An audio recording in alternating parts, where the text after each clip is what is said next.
Welcome to Donmar TV News Channel.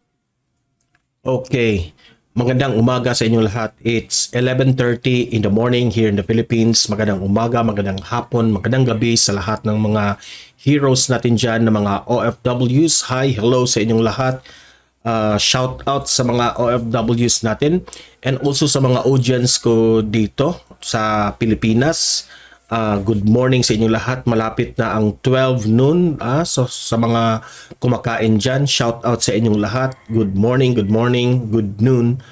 And itong ang balita natin, ito'y tungkol sa during the administration of Presidente Bongbong Marcos, itong balita tungkol dito sa TV5 at ABS-CBN. Ang kanilang pag-merge, no? Ito yung update. Hindi na matutuloy ang kanilang investment deal ng dalawang station between ABS-CBN at TV5. Alamin natin ito bakit hindi na sila matutuloy. Hindi na sila matutuloy. So, alamin natin itong balita ito bakit, no? Nandiyan si Dante Marcoleta, nakabantay. So, bago natin ito itatalakay, importante na i-like at i-share ito sa ating mga Facebook at YouTube itong video natin. Okay? I-like and share para kakalat ito sa taong bayan. Okay? Sabay-sabay tayong mag-like and share. Ready? 1, 2, 3, go! Okay? Siguro na yan. Naka-like and share na lahat. And also, itong Donmar TV sa Facebook at sa YouTube, sabay-sabay tayong mag-follow and subscribe. Okay? Sabay-sabay tayo. Follow and subscribe sa Facebook at YouTube. 1, 2, 3, go! Okay? Tapos na bang mag-follow and subscribe? Importante yan guys para ako bilang vlogger ay manatili dito sa Facebook at YouTube at lagi ko kayong ma-update sa balita tungkol kay Presidente Bongbong Marcos and sa kung ano ang nangyari sa kanyang administrasyon, no? Kagaya nitong nangyari na merging of ABS-CBN and TV5, no? Nung August 10, nabalitaan natin yan na mag-merge pero ngayon hindi na sila matutuloy. Bakit kaya? Okay? So, ayan, importante yan na mag-follow and subscribe. Nag-trending ito ngayon sa social media, itong balita na ito, no?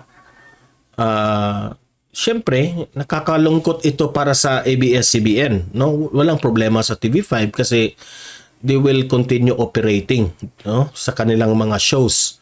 But itong ABS-CBN, nagdesisyon ang dalawang kampo, ABS-CBN at TV5, na hindi na matutuloy ang kanilang agreement na mag-merge yung dalawang stasyon, no? Ang kanilang investment deal ng ABS-CBN sa TV5 hindi na matutuloy.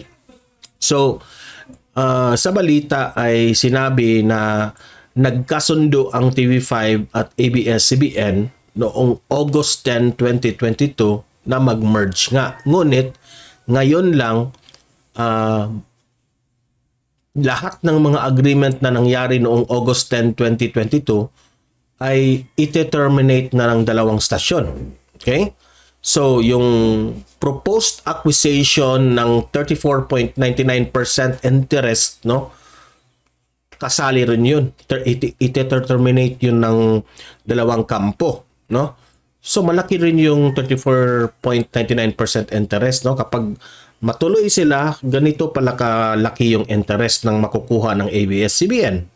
Okay? From TV5. Ito ay equity interest. Okay? Na kapag mag-merge sila.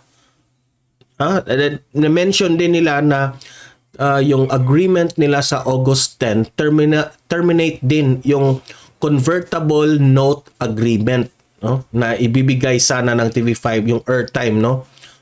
Meaning convertible note agreement na kung yung shows ng ABS-CBN ay meron silang space, meron silang oras doon na makapag-show yung ABS-CBN, no?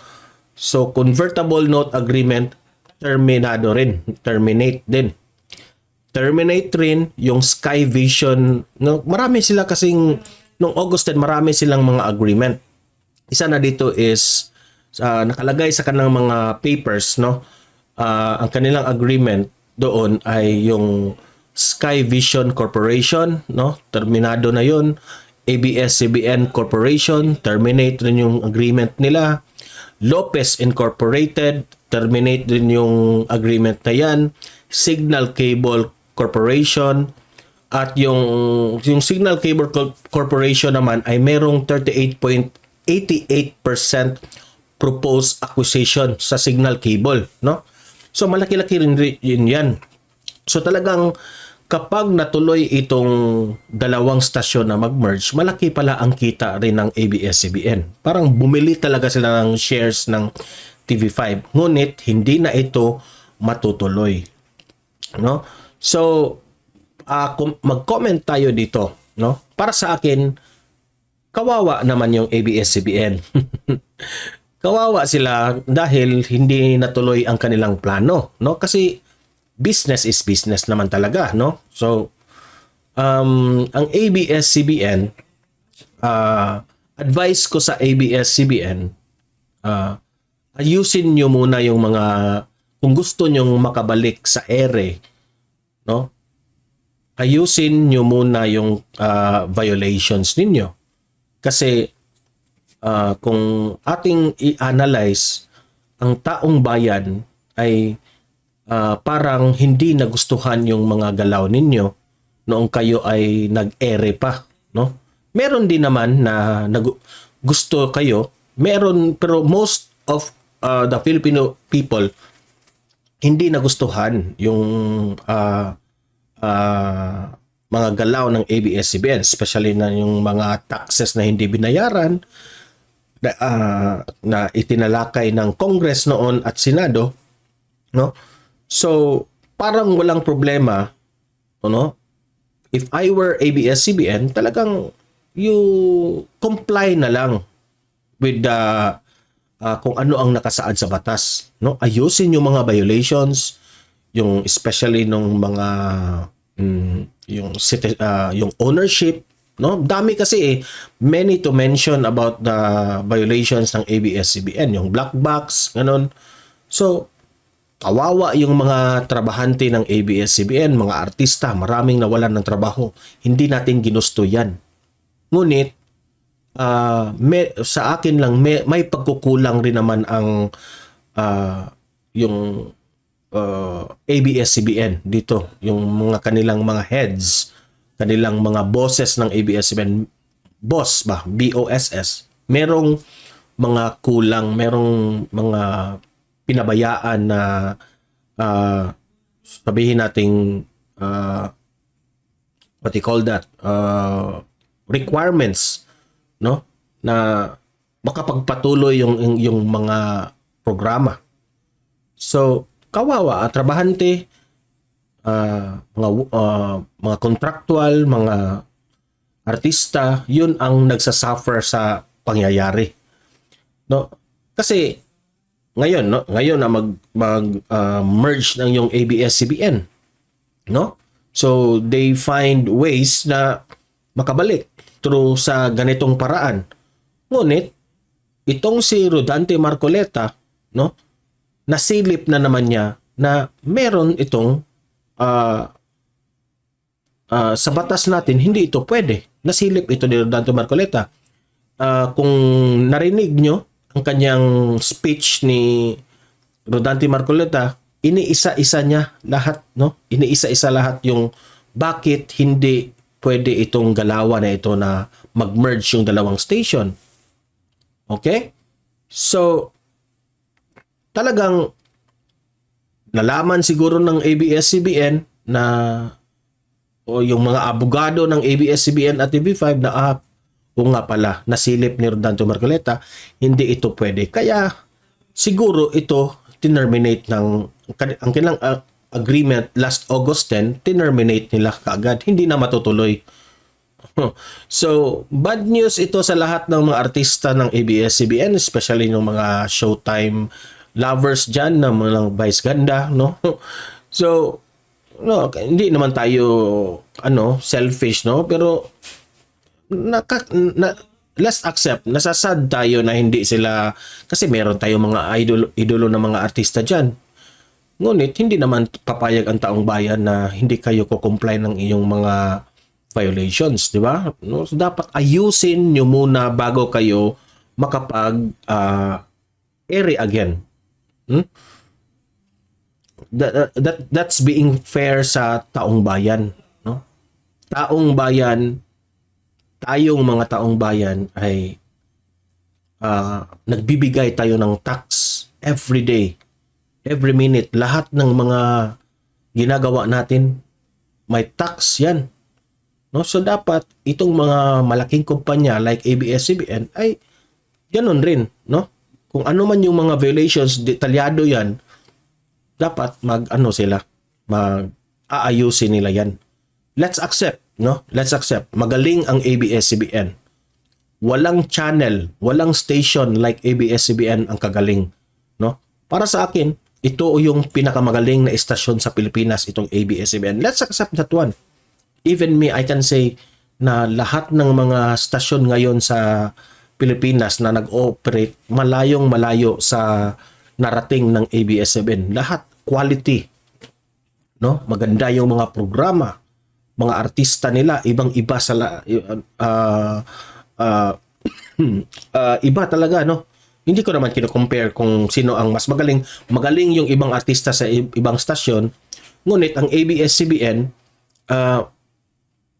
world class rin silang mag-produce ng mga talents nila, no? Magaling rin naman yung ibang, no question about that. Lahat ng mga artista sa Pilipinas magaling yan. Ngunit itong ABS-CBN, let's accept na marunong silang magdala ng kanilang artista, marunong silang magbigay ng kung ano ang karapat-dapat ibigay na proyekto sa certain na artista na sisikat ka. Magaling ang ABS-CBN dyan. Lahat, yung mga shows, yung mga pa-contest nila, lahat. Tumutulong rin naman yung mga ABS-CBN. Tumutulong. Ngunit, mas makakatulong kayo kapag ayusin nyo ang inyong mga violations. Mas makakatulong kayo sa Pilipinas. Yun ang ma-advise ko, ABS-CBN. Wag na kayong magpataas ng pride. Just comply everything. Ibigay nyo lahat ang sarili nyo sa gobyerno na nagkasala kayo, may violations kayo, at humingi kayo ng patawad. Tapos, magbayad kayo kung anong karapat-dapat nyong bayaran. Yun lang. Siguro, mauunawaan kayo ng Congress, mauunawaan kayo ng Senado, at makabalik kayo. Yun lang. Just simple. Like that, no? Hindi na kailangan mag-merge ka pa ng ibang istasyon. Yun lang, analysis ko yan. Hindi naman tayo nagmamagaling dito. That's my own personal analysis na pwedeng gawin nyo yun. Okay? Lahat naman tayo ay maka-forgive, di ba? No? So, ngunit, itong ABS-CBN, wala silang choice but to follow kung ano ang nakasaad sa batas. Kaya, analyze ko dito, kaya ito terminate ang kanilang agreement last August 10. Okay? So, kayong mga audience ko dito, libre kayong mag-comment, mag-react tungkol dito sa termination ng agreement ng ABS at TV5, no? Anong masasabi nyo dito? Tama lang ba na hindi na mag-merge ang ABS at TV5? Terminate nila. Tama ba ang kanilang mga galaw? O baka sa opinion niyo, okay ba na mag-merge ang ABS-CBN at TV5? Mag-comment down below. Babasahin natin yan ng inyong opinion. Taong bayan ang powerful when it comes to decision making. Okay? So, patuloy nating ipaglaban itong administrasyon ni Presidente. Teka muna. Yung green screen ko na. Okay. So, patuloy kong nating bantayan itong administrasyon ni Presidente Bongbong Marcos, sa lahat ng mga galawang pampolitiko at mga medias natin. At ito yung Vice Presidente rin natin na si Inday Sara Duterte, bantayan rin natin at ipaglaban at lagi nating mahalin ang Pilipinas. Okay? So see you in my next video and God bless everyone.